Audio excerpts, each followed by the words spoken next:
it's interesting to talk about karmic work, because this is something that I've been doing now for a few years, and it's completely changed how I think about my life.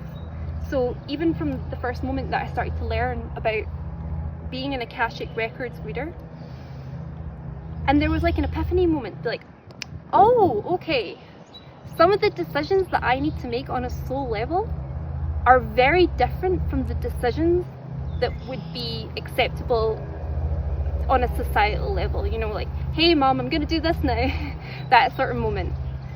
But building the courage to always move towards that type of decision making has completely changed my life for the better. It's broken me out of karmic loops and patterns that were really holding me back, and it's helped activate a potential that I knew on a soul level that I had.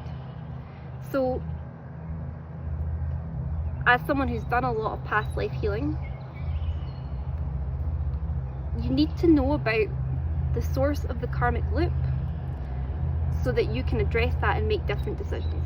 So my theory is, and when I do more readings, I'll understand this better, which is also part of the reason why I wanted to make these comprehensive and split them up into parts, because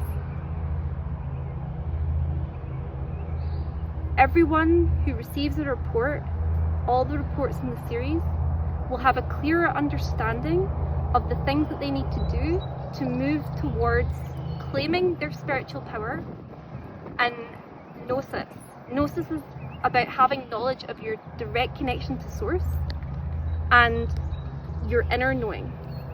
And what Atlantis has done for the collective is made us fearful about what happens when we step into our true spiritual powers, because it was spiritual powers that caused the fall of Atlantis, but it was the corruption and the misuse of them that actually caused the fall of Atlantis. So going back to my earlier example about sacred union, one of the factors that had happened that I'm aware of is that astrological events for timing of union were prioritized over the masculine polarity's readiness for union to become part of the infrastructure for Atlantis.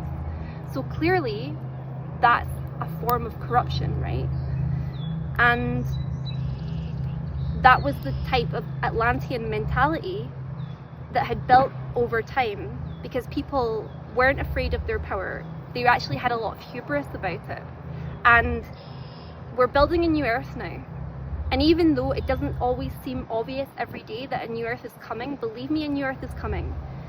There's so many anecdotal data sets in my life that I know about that could prove this. There's probably global ones if we were to pull all the data. But we're going to come to a place where a new earth is happening. And we need to understand how to make a new earth not like Atlantis, because that would be an absolute tragedy.